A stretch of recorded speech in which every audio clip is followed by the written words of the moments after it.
right. Come on in, everybody.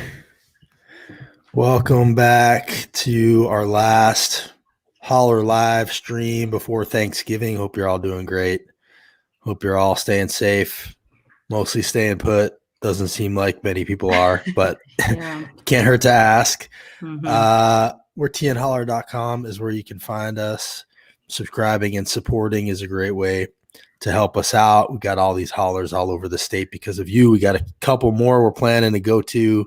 Clarksville, I think, will be one of the next ones. Murray County.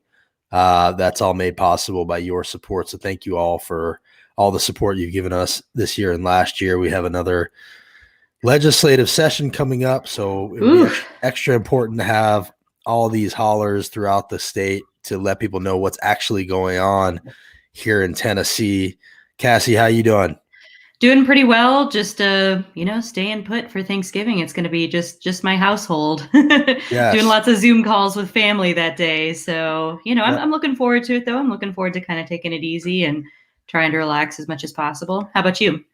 Zoom calls are the way to do it. Yeah, we'll have some Zoom calls too. I just want people to know, speaking of Zoom calls, that they can message us for the link and jump in. This is the Holler Hour. So this is when you're supposed to jump in and tell us what's on your mind. We want to hear from you wherever you are, no matter what it's about. We're all ears. I think mainly what people are thinking about right now is that the transition is going to get going here. We had some big news yesterday. Finally, the GSA, Emily Murphy, put out a statement saying that finally she was going to allow the transition process to take place, which was great to hear. And then, of course, immediately this clown jumps in and says, I want to thank Emily Murphy for her steadfast dedication and loyalty, and basically says that he is the one who issued the order for the process to begin, even though he put that tweet out like 20 minutes after her statement. So he's taking credit for it. He's always got to take as much as he can. Right. So, right up until the end, taking credit for people's work, which is what he does.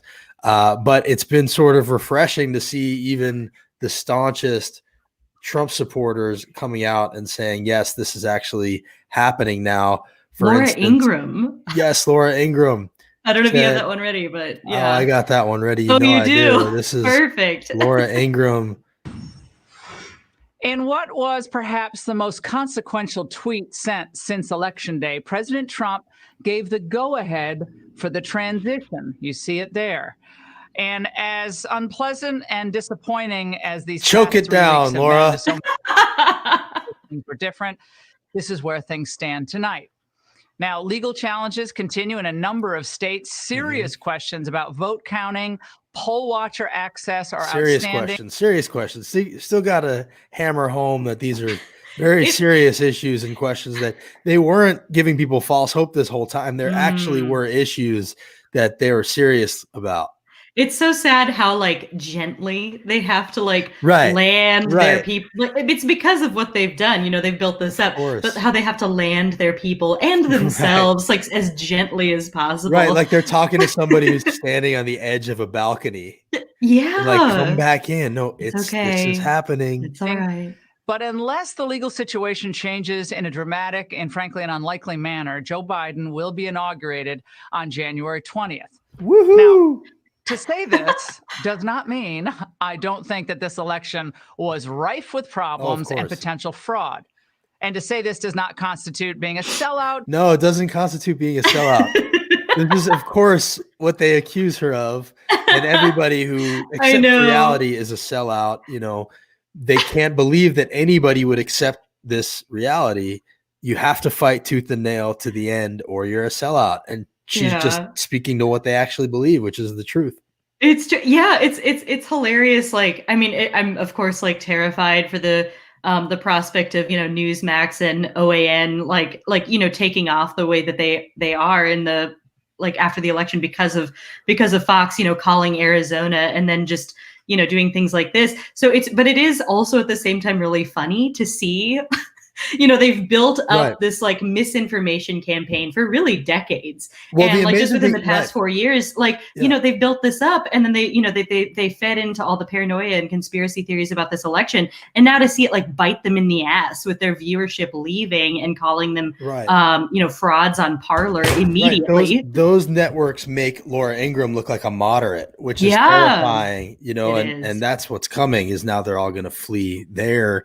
And, she is accepting reality. It is the reality. We get messages all the time at the Holler from people like, you're going to, you're just telling these people, what you want them to hear. They're going to have a rude awakening when Trump's second term starts. Like, I have those messages all over the place. Yeah. And I'm like, no, you're the one that's got a rude awakening coming, but they don't listen. They don't want to hear it.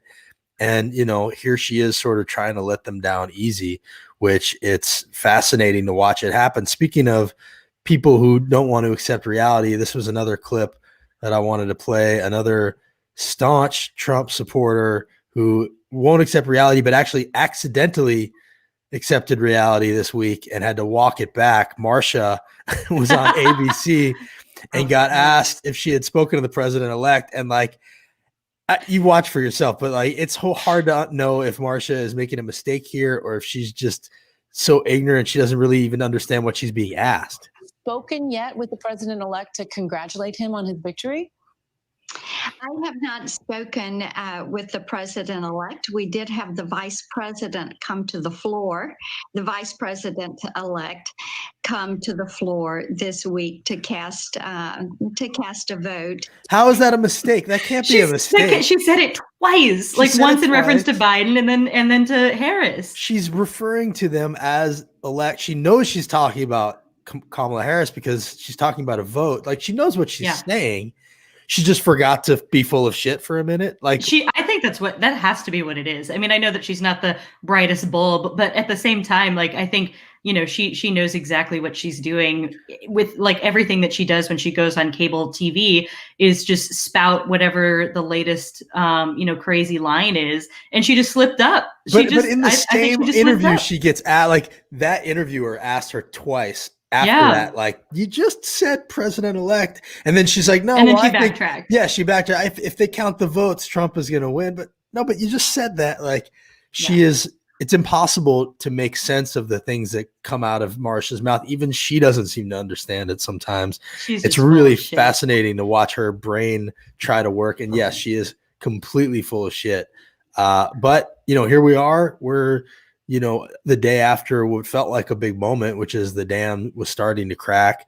And, we are, I think, going to have a fairly smooth next few weeks, hopefully, because now these states have certified. Pennsylvania certified, Michigan certified, Nevada is going to certify. And, the certification process, this was the focus of Bannon and these people who were planning to flip the election. I have taken on the, my Vietnam is listening to Steve Bannon every once in a while. And I listen to his podcast and what he's saying to people for like 5 minutes at a time. I can't go longer than that, but honestly impressive. He has genuinely seemed shocked that these certifications happen. Like, he still maintains that somehow it's going to flip, and I think he has to, because he is so convinced they're following that this is going to happen.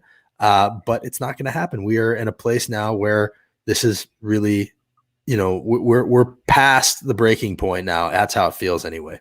Yeah, I mean, I think there's no way for this dam is broken. Like, there's no way to backtrack from here. And so it's, you take some satisfaction from these people just kind of either being incredulous or just really trying to dig their heels into what's going on. But, at the same time, it's, of course, and we talk about this all the time, it's scary, what they've set up for the future. And just like, the amount of like, distrust in our election process, like, moving forward, I think is going to be something that we're really going to have to combat in some way, and to be really, come back powerfully, because this is not going anywhere. This distrust is, they're just going to feed off of it for, Fox and OAN and Newsmax. They're just going to feed off of this for the next 4 years. It feels like the more immediate problem might be their own, because we already see Roger Stone's PAC spending money on a campaign to get Republicans to write in Trump's name in the Georgia Senate election as a way to punish Republicans for not standing with Trump. It seems like their efforts to disillusion Republicans with the process might backfire in Georgia in January, and they might be the ones that have to do damage control to get people to turn around and actually have faith in the process to vote again. True. Meanwhile, you got people like Bill Hagerty here in Tennessee saying he's within his rights to investigate the irregularities. The integrity of our elections is critical. And this is their smokescreen, but obviously he has gone well beyond investigating irregularities, and Bill Hagerty and his dockers are completely full of shit and complicit. Yeah. I wonder I wonder if any of them are regretting it all, like, you know, digging in so far and so deeply with this, because they're just having to see all these states, you know, Biden win them again. You know, well, like, that's the best part. How does that feel? That's the best like, part. To see Absolutely. this happen over and over and over again. Okay, yeah, go ahead. Right. Like we're gonna keep fighting. Great, you're gonna keep losing, and like we're gonna keep having a little celebratory moment every time. So go ahead and keep fighting. It's perfect. But yes, I do wonder. I mean, the thing is, they're not going to regret digging in because there's not going to be any actual political price to pay, right, unless somebody hangs it on them. Like Democrats need to say, hey, these guys were willing to light democracy on fire to maintain power. You know, that needs to be hung around their necks for a long time. That this can't just, suddenly become, just another issue. This was a big deal. And just because the system didn't break doesn't mean they didn't try to break it. So, now we've got all these people saying, oh, well, look, you guys were making much ado about nothing. You were sounding the alarms. You were, over dramatizing what was going on. No, because it didn't work doesn't mean they weren't trying to do this. It doesn't mean it's not an unsuccessful coup. It was really ugly. And everybody who sounded the alarm was right to do so. Who knows what would have happened had they not? And if not for a few Republicans, like the guy in Michigan who voted not to certify, or Governor Kemp in Georgia, of all people, emerging as some sort of reasonable voice in all this, Raffensperger, the Secretary of State. I mean, if this had been Tennessee, not Georgia, which, those states are not that far apart, I can guarantee you they would not have done the right thing here. Governor Lee would not have done the right thing. And Trey Hargett certainly would not have done the right thing. So, the idea that our system depended on the good faith of a few Republican voices, it's both terrifying and encouraging at the same time.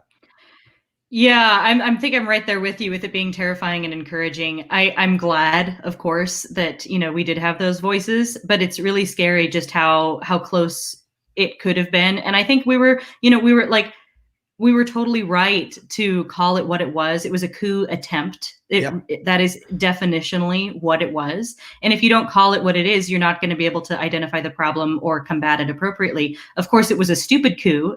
And luckily Biden had a large enough. Yeah, like Biden had wide enough margins in these states where it wasn't an issue. But I think if it had been, just imagine if it had been closer, they would have been able to maybe pull this off, which is really scary. So you have to call it what it is, even if, as you said, it's not something that's actually going to work for them. Right. And then there need to be measures taken to make this harder to do next time. I don't know exactly what those are, but the worry now is that Republicans are going to use all this misinformation and the dirt that was thrown on the election to say, oh, we need to tighten up these things and turn it into voter suppression, an excuse for more voter suppression, which is probably what's coming. They're going to turn around and say, oh, see, absentee ballots are bad. Or, I even saw somebody saying something like, it has to be, oh no, right here, I have this. This is Randy Quaid, Trump's new advisor, Randy Quaid, saying we need an in-person only paper ballot revote, right? And obviously I'm all for paper ballot. Paper, yeah. I'm not for in-person only, but they're going to start saying, oh, it should be election day, not election week or election month, and finding ways to make it harder for people to vote, because they're going to say, oh, we had so many irregularities and so many issues. And now nobody's sitting here saying the election was perfect, but these irregularities are no different than the irregularities that happened in the primary or in 2016 or all the years before that. And so, for them to turn around and try to turn this into actionable evidence to make it harder to suppress the vote is garbage. Yeah, no, I think you're absolutely right about that. That's something that's going to get a lot of utility here in Tennessee and, just with Republicans across the country. And it's really unfortunate because like I am all for, election reform and trying to make this process better. And but in the same breath, making it easier for people, more secure, et cetera, and like giving people more opportunities and enfranchising people to vote. But as you said, they're going to take it the opposite direction. And it's just going to be a vehicle for them to, push further voter suppression in this country, which is already just such a huge problem, especially here in Tennessee. That is 100% what's coming. It seems like that's pretty clear. Today, Trump, he went and had a press conference, like an impromptu press conference, because the market is up. And so here's a little before and after. This is Trump in June of 2019 saying, if you don't reelect me, there will be a market crash, likes of which has not been seen before. And then here's Ivanka today saying Dow Jones 30,000 for the first time, which happens right after Biden gets confirmed. So, again, full of shit and not surprising. Yeah. So here was Trump today. He had a little impromptu press conference, and then afterward, as he was walking away, reporters started shouting at him. Oh, you saw this too? And then somebody was caught on a hot mic. Thank you very much. Oh. Thank you. President, Sir, why not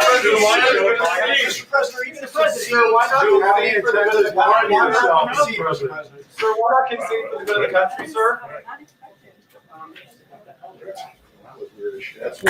Well, that was weird. I don't know if you could hear that guy at the end there, but he goes, well, that was weird as shit. Yes, and there's someone else who says, like, under their breath, like, that was one of the weirder ones. Or they say something like that. Like, well, he just wanted a press conference to take credit for the stock market. I mean, because that's really all he has ever cared about is the stock market. And that's how he measures himself, his performance. And, it's important to realize that the stock market is not the economy, first of all, that, not everybody participates in it. And a strong stock market does not mean that people are doing well. We're in the midst of what for many people is a depression. Unemployment has not rebounded. And, the other thing to point out, which I even see Democrats conceding, that the stock market is better under Republicans, and it's just not true. This is the stock market under Republicans and Democrats. The stock market goes up over time. Today, Trump said, oh, we just had our record stock market for the 48th time. Well, yes, when it's going up, it's the record stock market. When things go up, they are the record. So these were all records along the way. Every one of these was a record. So, for him to act like, oh, I'm the stock market god because the stock market went up under him, it's just that's how it works. So, yeah. I mean, totally. Yeah, absolutely. And it doesn't matter who's in office, like unless you have a crash, then it's going up. And I think that it's also important for us to get away from, as you said at the beginning, like to get away from that as a metric at all, because you look at just like I mean, COVID is the perfect example. Like there are people, like billionaires are gaining so much more money right now, whereas like in the stock market is doing well, which reflects, that upper class, whereas most of us are really struggling. And also I think like the idea of infinite growth, like is something that I think we really need to start messaging as something that we need to get away from, because it's not sustainable for our planet or economically. Like we have a crash once every 10 years or so.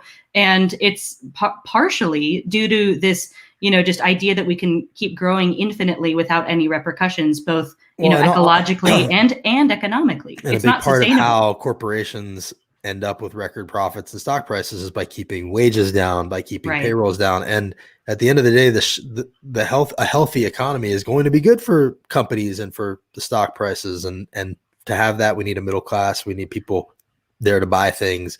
So a lot of this is a sugar high based on, tax cuts and an injection of $4 trillion to the company's bottom line. So not all of this is healthy. And I agree, we do need to get away from it as a metric, but also we can't concede the point that it just does better under Republicans. Yeah, because, exactly. Politically, it's just not sound and not true. And, they just need to be. It's such a stupid argument. It's just not true. The other thing that's happening right now, I think that's on a lot of people's minds, is obviously COVID is spiraling out of control, especially here in Tennessee. This was a pretty moving picture. Hospital staff in Nashville were praying together in the COVID ward. And then today we actually had Senator Bill Frist, a Republican, come out and say we need a statewide mask mandate, and he's a doctor. And so, more and more people are starting to call for action. And I talked to the Henry County mayor. The county mayors are having a real issue with this because there's not much they can do because there's no support from the state. Right. So it's just such a slipshod, haphazard approach, and hopefully, the Biden administration will do better. I really hope so. People are really struggling, and so many hospitals are. I mean, I really feel so deeply for our healthcare workers. They don't deserve this, and. Right.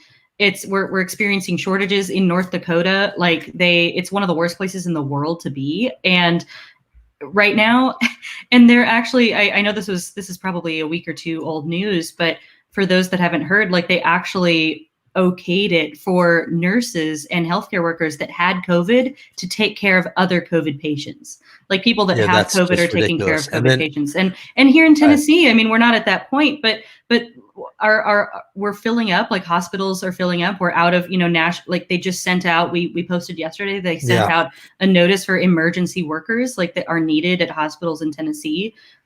This is going to get worse before it gets better. And so, right. If you go to our feed, Bill Lee has just failed us. Hear the call that went out to reserve workers, basically saying, if you can volunteer for hospitals, we need you. And, that's where we are is they're reaching out, for volunteers, trying to, find help anywhere they can get it for these hospitals, which is pretty disturbing. This is Bill Frist. In the absence of a national strategy, governors should require masking. And then here's what he says: we must face the facts. Circumstances have radically changed. What we're doing now is not enough. There are simple measures state and local leaders can put in place that work. A mask mandate, social distancing, limits on gatherings. Again, this is a Republican senator, Bill Frist.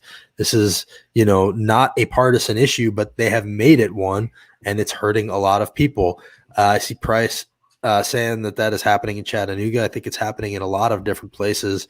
And again, our healthcare workers deserve better than this. It's really a sad thing to see. Another thing that Governor Lee deserves to hear about is there was an article about contact tracing in Tennessee, and apparently a company that we've outsourced the contact tracing to, they are paying $16 an hour while charging us $40 an hour, and there are no results. We don't know how they're doing, if it's working. We don't know anything. So that was another article this week basically saying that, more lack of transparency under the Lee administration, which has become essentially their trademark. And it's really disgusting and ugly. Another feather in his cap is that he defends his decision not to allocate $730 million in TANF funds for poor working families. Meanwhile, he wants credit for giving out a couple meal boxes for Thanksgiving. So that should be criminal. Yeah, it's we see you, Bill. We see what you're doing. And I can't tell if it's malicious or if it's just incompetence.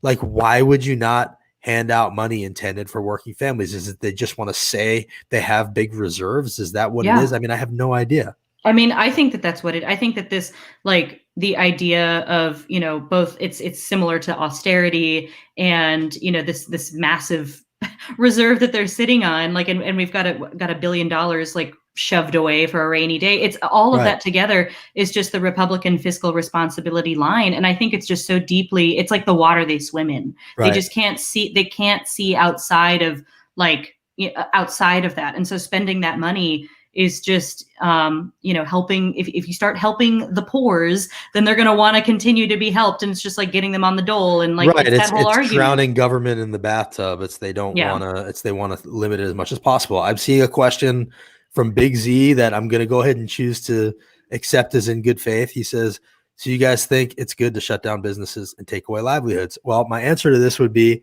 no, I'd prefer not to see that happen. We're not calling for that. I don't think a mask mandate takes us all the way to shutting down businesses and taking away livelihoods. I do think there are some common sense things about mass gatherings and limiting capacity that can happen. But the bigger point is that if we had shut down in the beginning quicker and hadn't been so quick to open, we could have contained this when it happened. So the discussions about shutting down businesses and taking away livelihoods, we are hurting businesses and livelihoods because we didn't take this seriously to begin with. So if you're talking about the economy and the impact that it's having on the economy, the blame should go in the direction of the people who have been refusing to take this seriously. There's been a false false choice between health and the economy the entire way. It is not a choice between those things. Those two things are on the same side. So the longer this goes, the more cases spike, the less people are going to be willing to go out, spend their money, be in restaurants, go to mass gatherings, go to concerts. So we need to take it seriously to win the fight with the disease so that the economy can get back to where it was. The economy is not back where it was. They're just trying to fake their way through it, but people are still hurting. There's food lines all over the place. So Big Z, it's getting worse everywhere. Right, it's getting worse. So what we're saying is we need to take it seriously. We're not calling for shutting down the country again, but we are calling for being open to doing things that will limit the spread, because that, if your concern is businesses and not the lives that are being lost, which you're not seeming to care as much about as a lot of people seem to, then we need to do both. And that's what we're calling for. So it's not an either or situation. That's why you have people like Bill Frist, who's a Republican senator, doctor, saying that we need to do more than we're doing. Right now, we're doing nothing. Yeah. I mean, I agree with that. And I also would like to say to Big Z that in addition, this is not necessarily a shutdown argument, but I am saying that we have the money to pay people to stay home, and we have the money to support businesses, to support people to stay home during this crisis, but we're not doing it because we'll spend that money at the drop of the hat for the military, for the Pentagon, for tax cuts for the wealthy, which they did at the beginning of this pandemic. They gave a slush fund to Wall Street. And that money could be used for regular everyday people like you and I. I mean, I have the luxury of being able to work from home, so it doesn't affect me as much. But, for people that do have to leave the house or to keep the economy running, we could pay people, as many people as possible, to stay home. We have the money to do it. We just are not willing to spend it on that because of decades of neoliberal policy, which has failed us. Right. And there's an argument going on right now started between AOC and Ted Cruz, and then Mark Cuban jumped in. And basically it's the argument about stimulus, and AOC is saying she can't believe McConnell sent the Senate home without a stimulus package. Ted Cruz is saying, well, they wanted to pass a $500 billion package and Democrats wouldn't negotiate. And then Mark Cuban jumped in and said, see, this is that, this is that two-party system, and nobody's willing to be flexible, and the people get hurt. Well, what Mark Cuban is missing is that Pelosi's initial offer was $3 trillion. The Senate wanted to do $500 billion, which is not a lot in the grand scheme of things. Trump then said, let's do $2 trillion. Pelosi was willing to compromise. $2 trillion was the number on the table, and the Senate Republicans and McConnell wouldn't do it. So Trump and Pelosi were actually on the same side of that.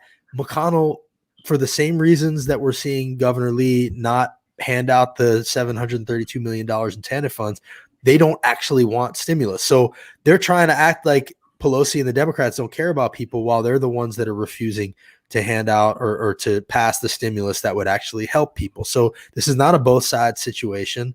And, we need to get the facts straight, because it's easy to get confused. Yeah. And I think if all you care about is the economy, we've talked about this before, Tennessee is in the top 3 worst states economically, in terms of being affected by COVID. We have been devastated economically because of tourism. And that's despite, according to your argument, it's despite Bill Lee having no spine when it comes to any sort of policy with this. He has not enacted a mask mandate. Right. Like the mayors have done that. And so if you're mad about, or upset about the economy, you should be mad about as Justin just laid out. It would be, health and the economy are tied together. And if we had better health policy, it would help us economically get through this crisis. This is Patty makes a good point here that they want to bring Biden into the worst situation possible. Yes, this is exactly, they're already laying the groundwork for Biden to step in to a devastating situation with the economy. This is what they did to Obama too. Basically saying, okay, now our mission is to make things as bad as possible so we can blame them, so we can win in 2022 and beyond. Yeah, so, everything is a game. Like everything's a game. And we're not saying game. Democrats don't play it. Also, Democrats do play it. And on that level, I agree with Mark that, that happens too much and there's too much gamesmanship. But this is not a both sides situation. If the Republicans would get on board with what Democrats are doing, it would help more people. And, so in that way, I do think that there is one side to blame here, and they are standing in the way of helping people, and people are getting hurt as a result. And Patty is right. They want to bring Biden into the worst situation. Speaking of mask mandates, this was a guy that I just wanted to mention just because, this is ridiculous. This guy is County Mayor Bill Newman in Lincoln County. He said he's waiting on the Holy Spirit's guidance before ordering a mask mandate. And, obviously that's ludicrous, but it actually is representative of what we see here in Tennessee quite a bit. Tennessee is a theocracy in a lot of ways. That happens at the state level also. Yeah. Frankly, I think Governor Lee, plays that card too quite a bit. And, the idea that he's waiting for the Holy Spirit's guidance before ordering a mask mandate, that's just an abdication of his duty. And, it reminds me of Mark Green saying, that he doesn't want to pass Medicaid expansion or government programs like Medicaid because they keep people from a saving knowledge of who God is. This religion, I have nothing against people of faith, am one, like all for it. But when your religious zealotry starts to get in the way of helping people, we have a real problem. Yeah. It's also really funny how, when these leaders come out and say stuff like this in Tennessee all the time, it generally fits with their political ideology that they've always had. It's really kind of ironic how that tends to happen with the things that they're waiting to hear from God. It's just like it lines up with exactly how they've always felt about things. So I'm not, again, that's not a knock at religion. It's a knock at like politicians using and weaponizing their religion. It's offensive. Right. People of faith should have a problem with that. It's offensive. Somebody that I always look to for his leadership is Reverend Dr. Barber. And that's somebody who, utilizes his faith in a way that seems to actually be true to what it's intended to be. It's cohesive. It's a cohesive to help people. Ideology. And what could be more faithful than our faith in each other? That's what the government is and should be if it's not in the hands of the corrupt. So, people of faith should be pro-government because it's the best tool we have to help lift each other up, to lift each other out of poverty, to create the richest nation in the world. And the idea that government is the bad guy is one that we really need to push back against because that's at the root of a lot of the ugliness that we see here in Tennessee. And they essentially pit government against God. And that is, doing God no favors. And it frankly feels really ugly for them to do that. Yeah, I agree. I think that we need to start equating government with democracy because they're democratically elected leaders.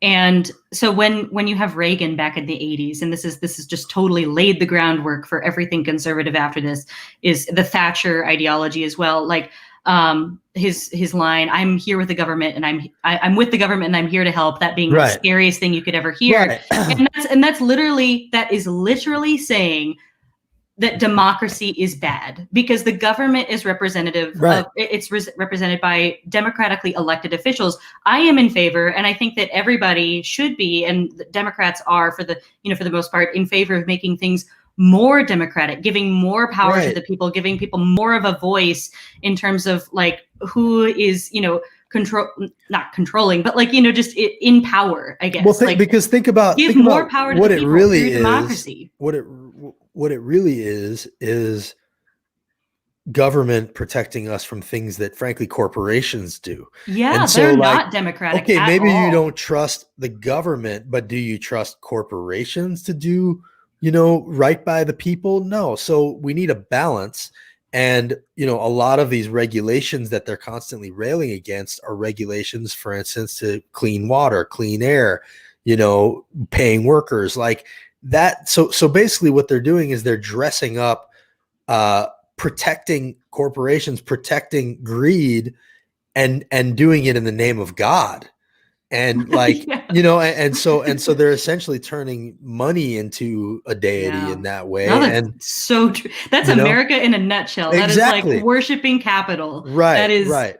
That is it right there. That's it right there. Right. So they worship capital and pretend they're worshiping God. And that is what we deal with here in Tennessee and in the country as a whole. And, anytime they vilify government, like I'm not for big government. Nobody's for big government. No. Right. But I'm for good government. And I do think efficient government. Efficient government. Representative. And government is only as good as the people that you send there and put in it.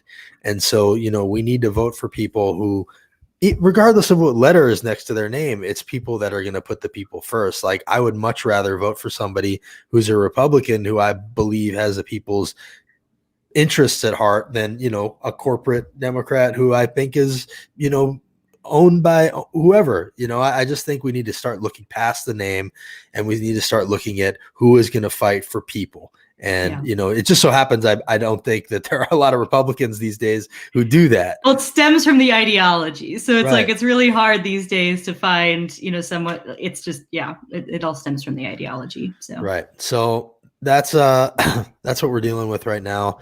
We appreciate you guys watching this. I'm trying to think if we have anything else. Oh, I have one more thing. I was going to send it to you in the chat if you wanted to put it up. This is Trump. This reminded me when you showed me the press cut. The turkey pardon, where we had a reporter yell. Let's pull that up right now. You'll see. Just listen to the reporter. This is a good question at the turkey pardon just now. Oh, hang on. Let me get rid of Bobby Earl here. Bobby Earl, thank you for your comment. Hang on. Yes. This is just now at the turkey pardon. A very good question. Pardons before leaving office. Will you be issuing a pardon for yourself? Mr. President, my president-elect. Will you be issuing a pardon for yourself? Is that right the after? one? Yes, right after pardoning the turkey. Yes. He's asked if he will be pardoning himself. That's what's coming. Absolutely. It's a fair pardons question. For himself. It's going to happen. Like I would say 90% chance he pardons himself between now and January 20th. I agree. It's really sad but kind of funny, but really sad. But he can't be pardoned for state crimes. Right. So that's what we got to keep hanging our hat on. And, I know a lot of people will say we should just let it go and move on. That's best for the country. I definitely am of the opinion that if we let it go and move on, we're just going to get more of the same. People need to know that what they do while in office, they need to be held accountable for. It's the same thing with, police or anybody in a position of authority. You can't just let them abuse their office and get away with it, or you're going to have more of the same down the line. Yeah, it's a widespread problem. I mean, white collar crime is not convicted at it's rarely convicted, at the rates that it occurs. And it's the same. It goes all the way up to the top of the presidency. No one should be above the law. If the law means anything, then it shouldn't just be, petty crime, theft, drugs, that sort of thing.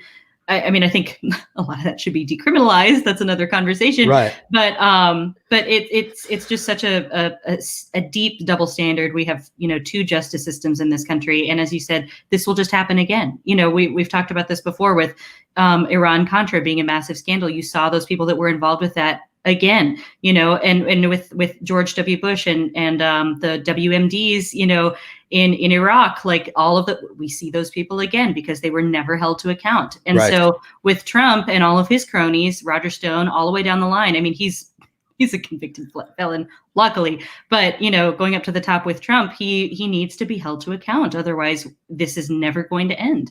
Absolutely. I don't think I'm right there with you on that.